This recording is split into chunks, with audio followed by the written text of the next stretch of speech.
চিত্রনায়ক সালমান শাহর মৃত্যু রহস্যের নতুন মোড়। সামিরা ডন সহ হত্যা মামলার আসামিদের দেশ ত্যাগ ঠেকাতে ইমিগ্রেশনে পুলিশের চিঠি। আমরা ইতিমধ্যে জানি কিছু আসামি দেশের বাইরে অবস্থান করছে, আর যারা দেশে আছে বাইরে যেতে না পারে আমরা অলরেডি ইমিগ্রেশনে আমরা চিঠি দিয়েছি। আজিজ মোহাম্মদ ভাইয়ের সাথে দ্বন্দ্বের কথা জানতেন মা নীলা চৌধুরী। আবার একটা কথা বলছিল যে ওরা তো আমাকে তোমার কাছে ফিরে আসতে দিবে না। আজিজ মোহাম্মদ ভাই কথা মতো ছবি করে নাই, সে উনি তাকে 5 বছরের জন্য চুক্তিবদ্ধ করতে চাইছিল।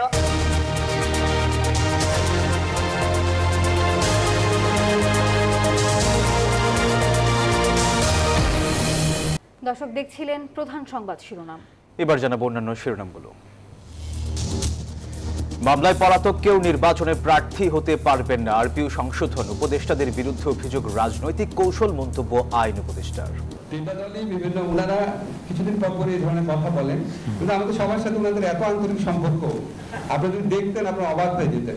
তা আমরা মনে করি এটা হয়তো রাজনৈতিক কৌশলের অংশ। কোন কোন দল নির্বাচন পেছানোর ষড়যন্ত্র করছে, অভিযোগ বিএনপির। কোন কোন রাজনৈতিক দল নির্বাচন যেন পিছিয়ে যায়, নির্বাচন যেন সঠিক সময় না হয় তার চেষ্টা করছেন। ৭১ সহ অতীতে দলের সব ভুলের জন্য ক্ষমা চাইল জামাত। 47 থেকে শুরু করে 2025 সালে এই পর্যন্ত আমাদের যে যেখানে যত কষ্ট পেয়েছেন, আমরা বিনা শর্তে যারা কষ্ট পেয়েছেন তাদের কাছে মানছি। শেখ হাসিনার বিরুদ্ধে ট্রাইব্যুনালে মামলার বিচার কাজ শেষ, রায়ের দিন জানা যাবে 13 নভেম্বর। সর্বোচ্চ শাস্তি দাবি। অকাট্যভাবে যেহেতু প্রমাণ হয়েছে, এগুলো কাট করার মতো কোনো শক্তি ডিফেন্সে ছিল না, এটা আমরা বলেছি। সে কারণে এই অপরাধ সন্দেহের ঊর্ধ্বে প্রমাণিত হয়েছে। বিনিয়োগে আস্থা ফেরাতে রাজনৈতিক স্থিতিশীলতা চান ব্যবসায়ীরা। সুশাসন ও মূল্যস্ফীতি মোকাবেলায় প্রধান চ্যালেঞ্জ বলছেন বিশ্লেষক। স্বাগত নিউজ 24 সংবাদে, আপনাদের সাথে আছি আমরা দুজন, আমি সোহাগ বক্স এবং আমি নাফিসা হক। দর্শক এতক্ষণ দেখছিলেন বিআরবি কেবলস সংবাদ শিরোনামগুলো। এবারে পুরো খবর। চিত্রনায়ক সালমান শাহ হত্যা মামলার আসামিদের দেশ ছেড়ে পালানো ঠেকাতে ইমিগ্রেশনে চিঠি দিয়েছে পুলিশ। রমনা থানার ভারপ্রাপ্ত কর্মকর্তা গোলাম ফারুক জানান, ইমিগ্রেশনের জবাব পেলে জানা যাবে কতজন দেশে আছেন। আর বিদেশে কারা কোন দেশে অবস্থান করছেন এটিও তখন আর অজানা থাকবে না। আর যেসব আসামি দেশে, শীঘ্রই তাদের গ্রেপ্তারও করা হবে। ন্যায় বিচারের আশায় ফের বুক বেঁধেছেন সালমান শাহ মা নীলা চৌধুরী। মাসুদুল আবুনির প্রতিবেদনে থাকছে বিস্তারিত।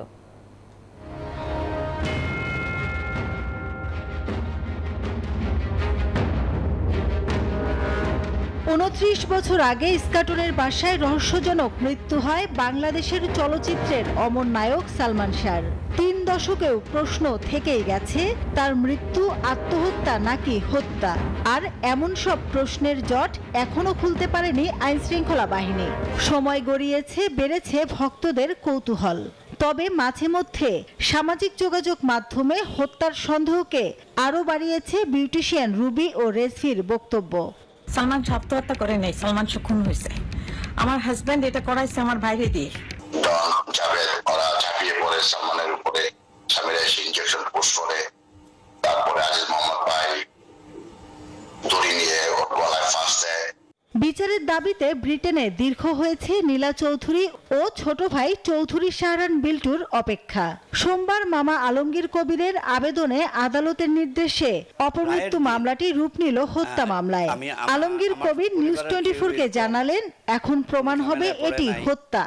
পাতো এসে মাটিতে লেগে যায়, তো এরকম অসংখ্য প্রমাণ আছে আমাদের কাছে।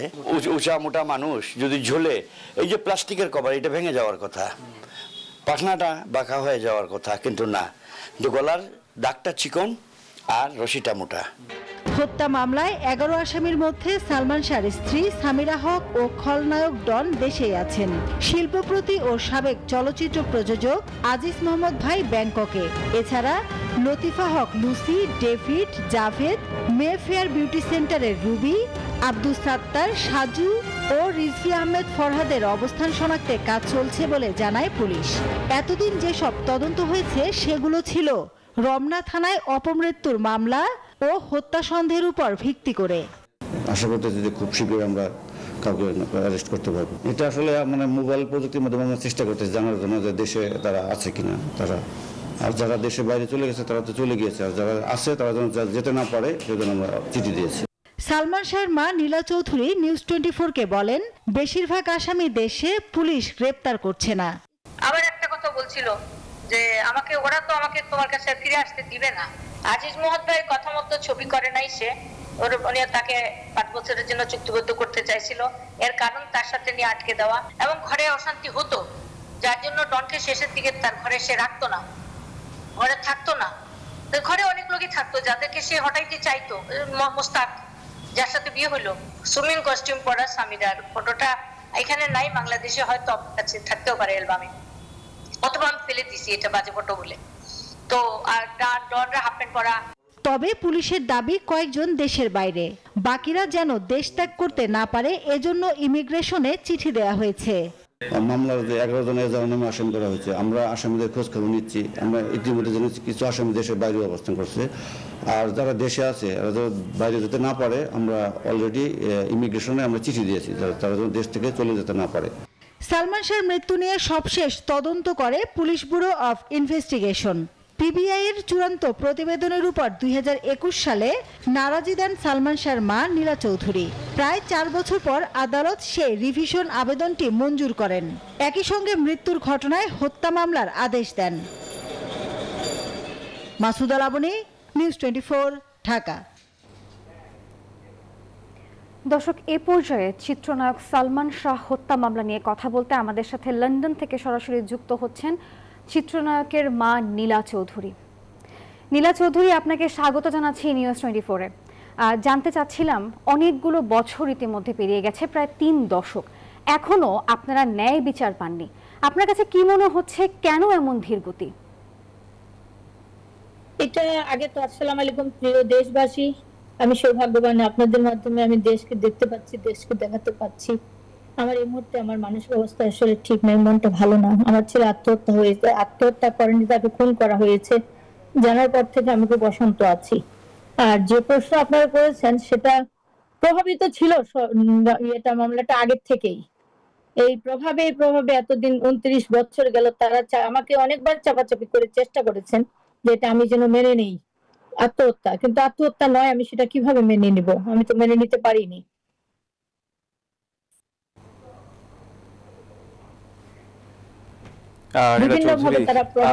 ধন্যবাদ। আরেকটি বিষয় আপনাকে একটু জানাতে চাই, আপনি নিশ্চয়ই জানেন যে সালমান শাহ কিন্তু বাংলাদেশিদের কাছে চিরসবুজ একজন নায়ক। দীর্ঘ 29 বছর কেটে গেছে। আপনার কি মনে হয় এখন মামলার আসামিরা গ্রেপ্তার হবেন বলে আপনার কাছে মনে হচ্ছে কিনা? সেই সাথে দেশের মানুষকে এই মামলার ন্যায় বিচার দেখতে পাবে, জানাবেন আমাদের। কি মনে হচ্ছে আপনার? আমি আল্লাহর হুকুমে আমি জানি, আমি আশা করছি এবার আমরা মামলা পাবো। বিচার তো একটা হয়ে গেছে, যেটা উনি আদালত থেকে ঘোষণা করা হয়েছে এটা হত্যা। প্রাথমিকভাবে এটার বিচার আমরা পেয়ে গেছি, এটা রায় হয়ে গেছে, একটা আদালতের রায়, এবং হত্যার বিচার হবে, আসামি গ্রেফতার হবে। এখন এই পরিস্থিতিতে দেশের মানুষ অন্যরকম, সেই জন্য আমি আশা করি এটা হবে, সবই হবে, কেউ প্রভাবিত করতে পারবে না, কারণ এখনকার মানুষ অন্যরকম মন নিয়ে চলাফেরা করছেন। আমরা সবাই দেশটাকে আবার স্বাধীন করেছি, আমরা স্বাধীনভাবে সবকিছু পেতে চাই, সেই জন্য আমি আশাবাদী এবং আশা করি দেশের মানুষ সবাই আমরা শান্তি পাবো। বাচ্চাকে তো ফিরে পাবো না, আমরা দেশবাসী এবং সবার দোয়া চাই, সবাই সঙ্গে থাকবেন।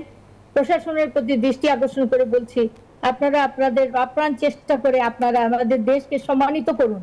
আপনারা এই খুনটার বিচার করে, আপনার খুনটার আসামিকে গ্রেফতার করে তাদেরকে আইনের আওতায় এনে দেশকে সম্মানিত করুন। আপনারা সম্মানিত হন, আমার দোয়া থাকবে আপনাদের সাথে।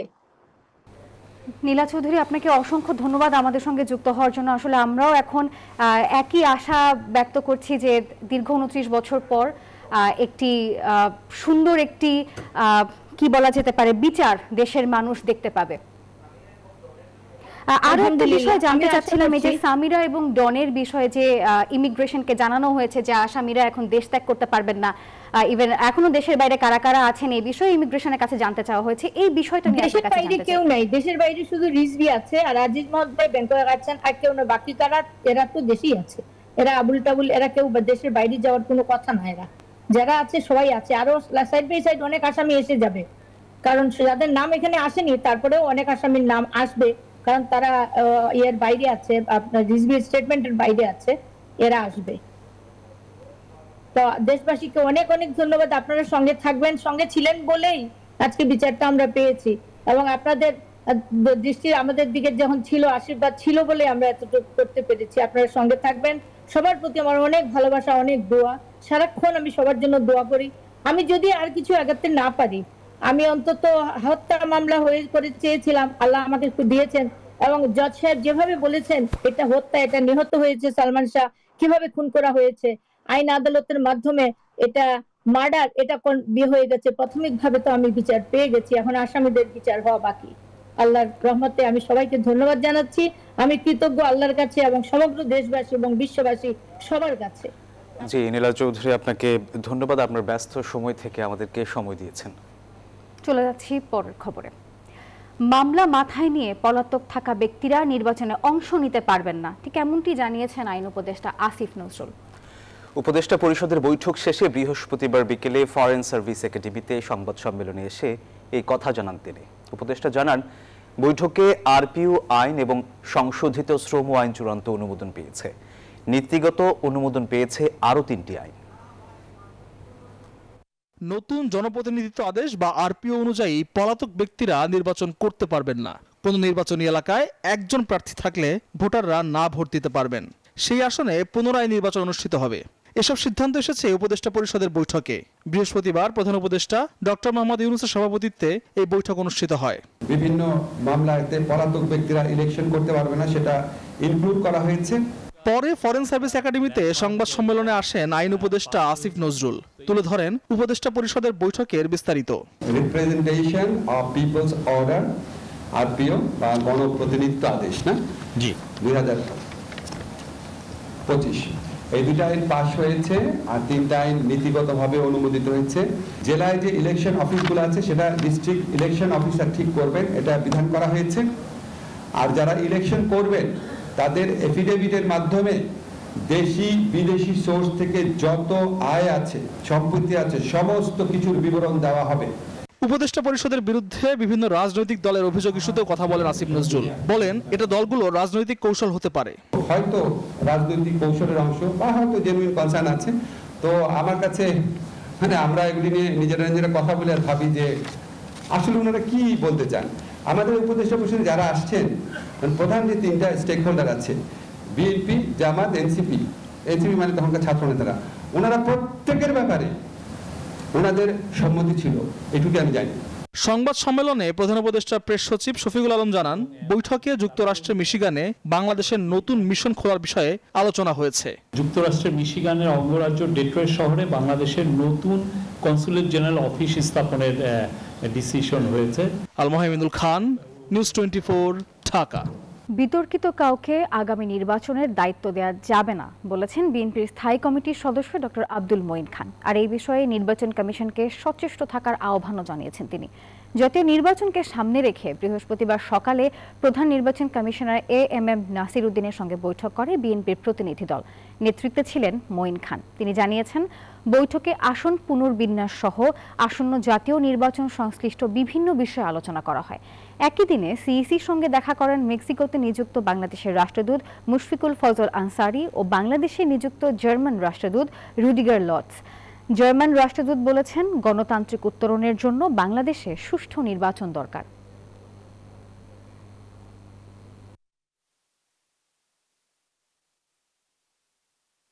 বিশেষ করে বিতর্কিত যারা, প্রশ্নবিদ্ধ যারা রয়েছেন, তাদের যেন আগামী নির্বাচন প্রক্রিয়ায় কোনোভাবে অংশগ্রহণ করতে না পারে, কোনো প্রভাব ফেলতে না পারে, সেই সম্বন্ধে নির্বাচন কমিশনকে অত্যন্ত সতর্ক থাকতে হবে। কোনো কোনো দল নির্বাচন পিছিয়ে দেওয়ার চেষ্টা করছে। নানা ইস্যুতে ভিন্নমত থাকলেও দেশের স্বাধীনতা আর সার্বভৌমত্ব রক্ষায় সবাইকে ঐক্যবদ্ধ থাকতে হবে।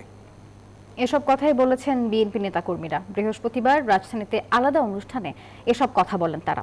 আরও বলেছেন, বাংলাদেশে যা কিছু ভালো তা বিএনপির হাত ধরেই হয়েছে, আর এখন এই দলকেই ভিলেন বানানোর চেষ্টা চলছে। দেশকে সঠিক ধারায় ফেরাতে ফেব্রুয়ারিতে নির্বাচনের বিকল্প নেই বলেও মন্তব্য করেন তারা। রাজধানীর ডিপ্লোমা ইঞ্জিনিয়ার্স ইনস্টিটিউশন মিলনায়তনে বিএনপির প্রতিষ্ঠাতা ও শহীদ রাষ্ট্রপতি জিয়াউর রহমানকে নিয়ে লেখা বইয়ের মোড়ক উন্মোচন অনুষ্ঠান। মহাকালীর মহানায়ক শহীদ জিয়া শিরোনামে এই বইয়ের সম্পাদনা করেন বিএনপি চেয়ারপারসনের উপদেষ্টা আব্দুস সালাম ও যুগান্তর পত্রিকার সম্পাদক কবি আব্দুল হাই শেখদার। অনুষ্ঠানে শহীদ জিয়াউর রহমানের জীবন ও কর্মের নানা দিক নিয়ে কথা বলেন বিশিষ্টজনরা। আসলে শহীদ রাষ্ট্রপতি জিয়া রহমান ছিলেন মহাকালের মহানায়ক। আলোচনায় অংশ নিয়ে বিএনপি মহাসচিব মির্জা ফখরুল ইসলাম আলমগীর বলেন, শহীদ জিয়ার নাম আওয়ামী লীগ মুছে দিতে চেয়েছিল, এখন কেউ কেউ নির্বাচন পেছানোর চক্রান্ত করছে। কোন কোন রাজনৈতিক দল নির্বাচন যেন পিছিয়ে যায়, নির্বাচন যেন সঠিক সময় না হয় তার চেষ্টা করছে। এটা ঠিক হচ্ছে না, কারণ এখন যে দরকার অতি দ্রুত নির্বাচনের মাধ্যমে একটা রাজনৈতিক সরকার দরকার। কারণ দেশের অর্থনীতি, দেশের রাজনীতি, শিক্ষা সবকিছু নির্ভর করছে আগামীতে একটি নির্বাচিত সরকার সেই ব্যবস্থাকে সামনে নিয়ে আসবে। এদিকে জাতীয় প্রেস ক্লাবে এক আলোচনা সভায় বিএনপির স্থায়ী কমিটির সদস্য সালাউদ্দিন আহমেদ বলেন, দেশের স্বার্থে সবাইকে এক থাকতে হবে। আমরা তর্ক বিতর্ক করি ঐকমত্য কমিশনের মতো, তারপরে জাতীয় ক্ষেত্রে যেন আমরা সবাই জাতির স্বার্থে, গণতন্ত্রের স্বার্থে, দেশের স্বাধীনতা এবং সার্বভৌমত্ব রক্ষার স্বার্থে যেন আমরা এক জায়গায় ঐক্যবদ্ধ থাকি। আলাপ আলোচনার মধ্য দিয়ে যেন আমরা রাষ্ট্রীয় স্বার্থগুলোকে দলীয় স্বার্থের ঊর্ধ্বে তুলে ধরি। অন্যদিকে রাজধানীর মিরপুরে অগ্নিকাণ্ডের ঘটনায় নিহত 16 পরিবারকে আর্থিক সহায়তা দিয়েছে বিএনপি। অনুষ্ঠানে বিএনপির সিনিয়র যুগ্ম মহাসচিব রুহুল কবির রিজভী বলেন, জনগণের টাকায় যারা বিদেশে বাড়ি করেছে তারা পরিকল্পনা করে এই নগরকে গড়ে তোলেনি। যাদের টার্গেট হচ্ছে বাংলাদেশের মানুষের টাকা নিয়ে গিয়ে দুবাইয়ে বাড়ি বানানো, কানাডায় বাড়ি বানানো, তো তারা তো এসব দিকে মনোযোগ দেয়নি। একটা প্ল্যানিং করে পরিকল্পিতভাবে নগরায়ন তো করা, এটার দিকে তারা মনোযোগ দেয়নি। তারা কিভাবে 50টা, 100টা, 200টা বাড়ি বানানো যায় লন্ডনে, সেটাই তারা করেছে। ডেঙ্গু নিরসনে সরকারের মন্ত্রণালয়গুলো ঠিকভাবে কাজ করছে না বলেও অভিযোগ করেন রিজভী। সেদিন দুর্ঘটনার শিকার পরিবারগুলো। সাইফুল ইসলাম, নিউজ 24, ঢাকা। 1971 সালের 71 সহ অতীতে দলের সব ভুলের জন্য নিঃশর্ত ক্ষমা চাইলেন বাংলাদেশের জামায়াতে ইসলামীর আমির ডাক্তার শফিকুর রহমান। যুক্তরাষ্ট্রের নিউ ইয়র্কে তিনি আরও জানান, ফেব্রুয়ারিতে রোজার আগেই নির্বাচন নিয়ে কোনো অনিশ্চয়তা নেই। সাংবাদিকদের সঙ্গে এক মত বিনিময় সভায় তিনি 1947 সাল থেকে 2025 সালের 22 অক্টোবর পর্যন্ত দলের করা সব ভুলের জন্য ক্ষমা চান। তিনি বলেন, জামাত ক্ষমতায় গেলে সংখ্যালঘুরা সাংবিধানিক অধিকার অনুযায়ী নিরাপদে থাকবে। এছাড়া নির্বাচনের আগেই পিআর পদ্ধতির মতো গুরুত্বপূর্ণ ইস্যুতে গণভোটেরও দাবি জানান জামাত আমির।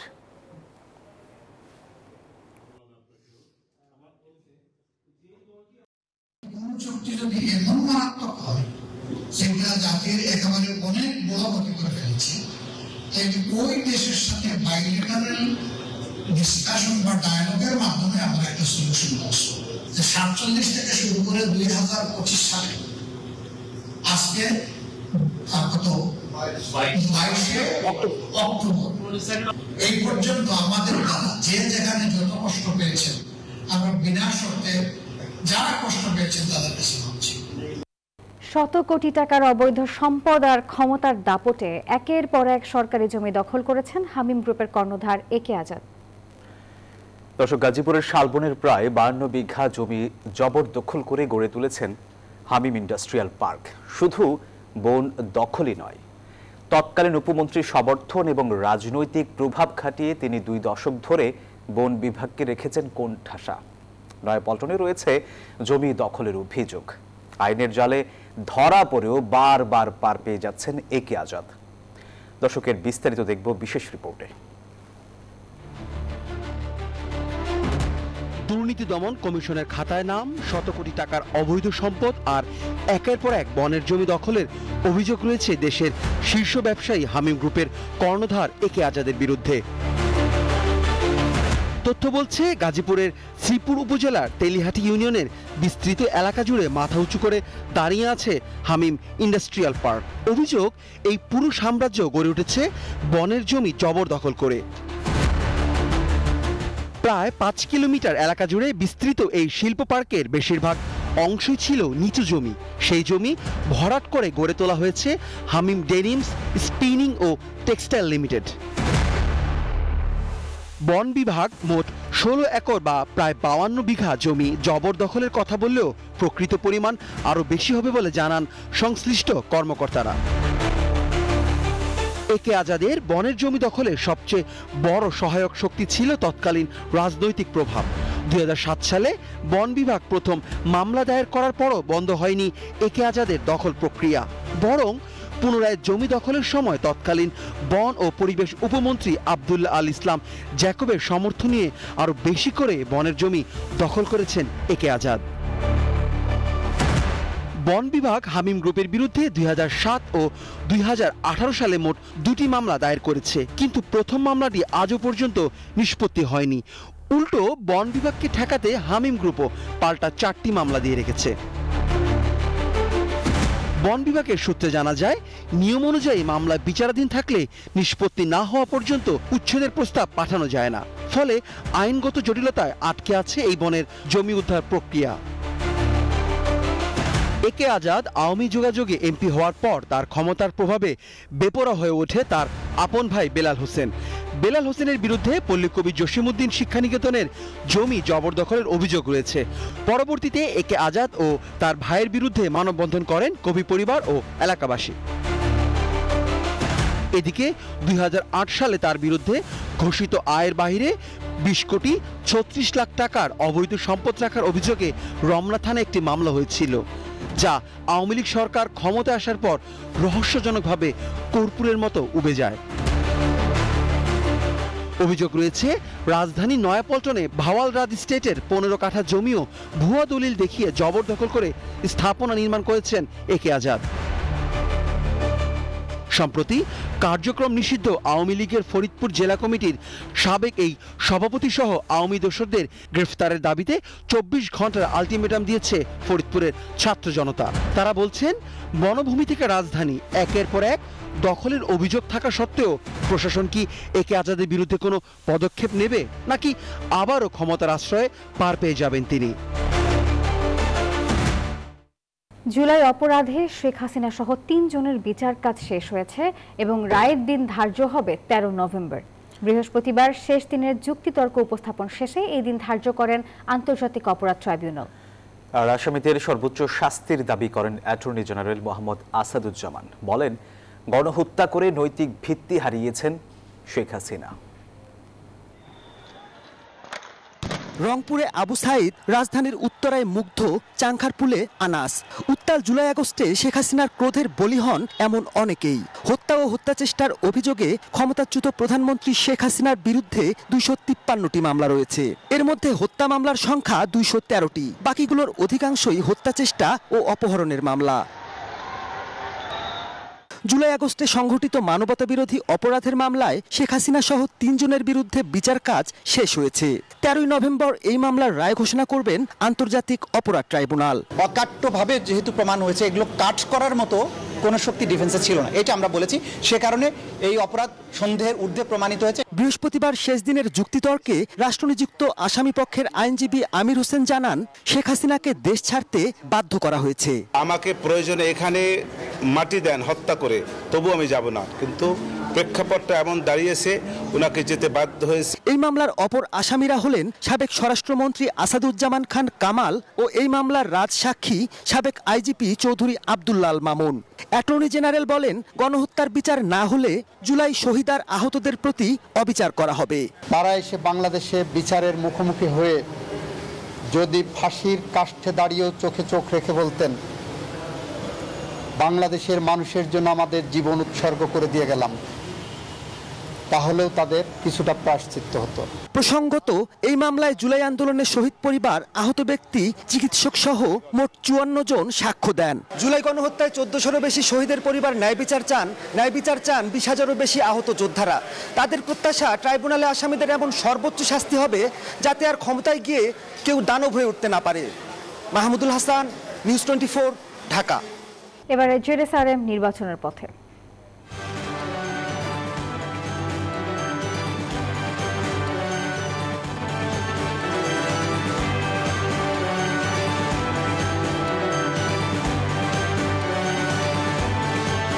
জাতীয় নির্বাচনে পরিবর্তনের হাওয়া বড় ফ্যাক্টর হতে পারে খুলনা 1 আসনের জন্য।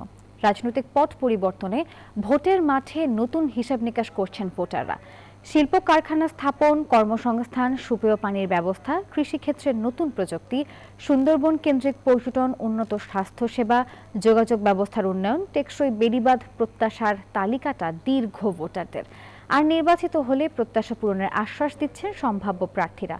ভোটের মাঠে বিএনপি প্রার্থীদের চ্যালেঞ্জ দিচ্ছে জামায়াত ইসলামী আন্দোলন এবং এনসিপি।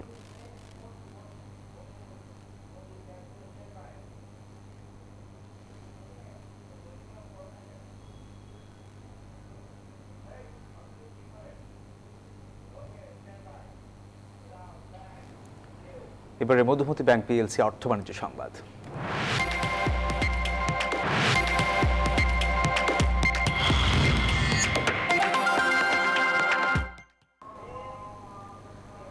সংকটময় পরিস্থিতি পার করছে দেশের অর্থনীতি। উচ্চ সুদের হার, বিনিয়োগে স্থবিরতা, বেকারত্ব, উচ্চ মূল্যস্ফীতি, রপ্তানি রাজস্বে মন্দাবস্থা আর রাজনৈতিক অনিশ্চয়তা অস্বস্তিতে রেখেছে অর্থনীতিকে। এমন বাস্তবতায় বিনিয়োগে আস্থা ফেরাতে রাজনৈতিক স্থিতিশীলতা চান ব্যবসায়ীরা। অর্থনীতি বিশ্লেষকরা বলছেন, মূল্যস্ফীতি নিয়ন্ত্রণ, ব্যাংক খাতের সুশাসন, রপ্তানি বৈচিত্র্যকরণ এবং এলডিসি গ্র্যাজুয়েশন পরবর্তী চ্যালেঞ্জ মোকাবেলা করতে না পারলে অর্থনীতি দীর্ঘমেয়াদে ঝুঁকি বাড়াবে। বিস্তারিত রিয়াজ সুমনের প্রতিবেদনে। খাদের কিনারা থেকে ফিরে দেশের অর্থনীতিতে উকি দিচ্ছে কিছুটা আশার আলো। রপ্তানি ও প্রবাসী আয়ে গতি ফিরেছে। মূল্যস্ফীতি এক অঙ্কের ঘরে নামলেও তা এখনও কাঙ্ক্ষিত মাত্রার অনেক উপরে। ব্যাংক ঋণের উচ্চ সুদহার আর রাজনৈতিক অস্থিরতায় ভুগছেন বেসরকারি খাতের উদ্যোক্তারা। যে আমরা তৈরি পোশাক শিল্প বলেন বা আমাদের যে কমোডিটিজ আইটেমগুলোর যে একটা কমন আমাদের প্রফিট মার্জিন, সেটা হলো সিঙ্গেল ডিজিটে আমরা আছি। এখন আমাদের লোন নিতে হচ্ছে আপনার ডাবল ডিজিটে, 13, 14, 15%। এতে তো আসলে আমাদের যে একটা স্প্রেডটা এত বেশি বেড়ে গিয়েছে, যার কারণে আসলে ব্যবসায়ীরা কোনোভাবে তাল মিলাতে পারছে না। সরকারের পর্যবেক্ষণে উঠে এসেছে অর্থনীতির দুর্বলতার চিত্র। পরিকল্পনা কমিশনের সাধারণ অর্থনীতি বিভাগের অক্টোবর মাসের ইকোনমিক আপডেট বলছে, বেসরকারি খাতে ঋণ প্রবৃদ্ধি কমে যাওয়া, উচ্চ সুদহারের কারণে বাড়ছে না বিনিয়োগ, কমছে কর্মসংস্থান ও উৎপাদন। সব মিলে খুব একটা গতি ফিরছে না অর্থনীতিতে। ব্যবসায়ীরা বলছেন, এসব সংকট নেতিবাচক প্রভাব ফেলছে ব্যবসা বাণিজ্যে। গত 2 বছরে আমাদের অনেক ইন্ডাস্ট্রিও কিন্তু বন্ধ হয়ে গেছে, কারণ তারা এই প্রচলিত ব্যবসায়িক ধারাবাহিকতায় তারা তাল মিলাতে পারছে না। তো সব কিছু মিলিয়ে আমাদের এখানে আসলে একটা আমরা কেমন জানি শঙ্কা এবং আগামী দিনের অনিশ্চয়তার মধ্যে আমরা এখন দিনাতিপাত করছি আর কি। এখন আমাদের একটা রাস্তা, হয় মিল বন্ধ হয়ে যাবে, অন্যথায় আমাদেরকে এখানে এই ধরনের চিন্তা করতে হবে যে আমরা মিলগুলো কিভাবে পরিচালনা করে আমরা যে ব্যাংকের টাকা লোন নিয়েছি আগে, সেই টাকাটা আমি পরিশোধ করতে পারি। এর জন্য আমার দরকার হয়েছে আমাকে বিদেশি বিনিয়োগকারী আনতে হবে। ব্যবসায়ী ও অর্থনীতিবিদরা বলছেন, দেশের রাজনীতিতে এখনও স্থিতিশীলতা ফেরেনি। জাতীয় নির্বাচন হওয়া নিয়েও রয়েছে শঙ্কা, যা বিনিয়োগের পথে বড় বাধা। সুন্দর রাজনৈতিক পরিবেশে যদি আমরা উত্তরিত হতে পারি, সেটার জন্য আমরা আশাবাদী। তাহলে হয়তো নতুন নতুন ইনভেস্টমেন্ট আসবে, কর্মসংস্থান বাড়বে। তো বিনিয়োগের ক্ষেত্রে সবচেয়ে বড় প্রয়োজন আমার এই মুহূর্তে যে সঠিক সময়ে ইন্টারিম গভর্নমেন্ট যে নির্বাচনের যে সময় ধার্য করেছে ফেব্রুয়ারি, দ্রুততম ব্যবস্থা নেওয়া, যে ফেব্রুয়ারির মধ্যেই আমরা মানুষের নির্বাচিত সরকারের কাছে যেতে পারি, যেটা ছাড়া বিনিয়োগকারীর আস্থা ফেরত আসবে না। ব্যবসা বাণিজ্য এবং বিনিয়োগের ক্ষেত্রে সংস্কার, জ্বালানি নিরাপত্তা এবং নতুন নতুন বৈদেশিক শ্রমবাজার সম্প্রসারণের তাগিদ দেন অর্থনীতি বিশ্লেষকরা। রিয়াজ সুমন, নিউজ 24, ঢাকা। এবারে খেলার খবর। ওয়েস্ট ইন্ডিজকে 179 রানে হারিয়ে 2-1 ওয়ানডে সিরিজ জিতেছে বাংলাদেশ। বাংলাদেশের 8 উইকেটে 296 রানের জবাবে ক্যারিবীয়রা গুটিয়ে যায় মাত্র 117 রানে। মিরপুরে টাইগার স্পিনারদের তোপের মুখে সফরকারীদের কোনো ব্যাটারি দলের হাল ধরতে পারেননি। স্কোরবোর্ডে 67 রান তুলতেই 7 উইকেট হারিয়ে ম্যাচ থেকে ছিটকে যায় সফরকারী ওয়েস্ট ইন্ডিজ। 3টি করে শিকার ধরেন নাসুম এবং রিশাদ, আর তানভীর ও মিরাজ নেন 2টি করে উইকেট। এর আগে সৌম্যর 91 ও সাইফের 80 রানে এই সিরিজে প্রথমবার 296 রানের বড় স্কোর গড়ে বাংলাদেশ। আকিল হোসেন নেন 4 উইকেট।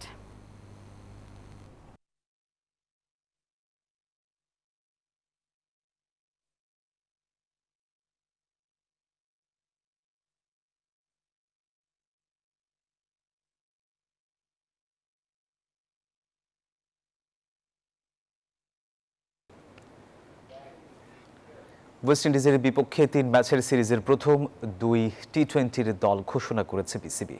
চোট থেকে সেরে উঠে দলে ফিরেছেন টি-20-র নিয়মিত অধিনায়ক লিটন দাস। বাদ পড়েছেন এশিয়া কাপ ও আফগানিস্তান সিরিজে খেলা pace bowling allrounder Mohammad Saifuddin. চট্টগ্রামের বীরশ্রেষ্ঠ মতিউর রহমান স্টেডিয়ামে 27 অক্টোবর শুরু হবে 3 ম্যাচের এই সিরিজ। 29 ও 31 অক্টোবর হবে সিরিজের বাকি 2 ম্যাচ।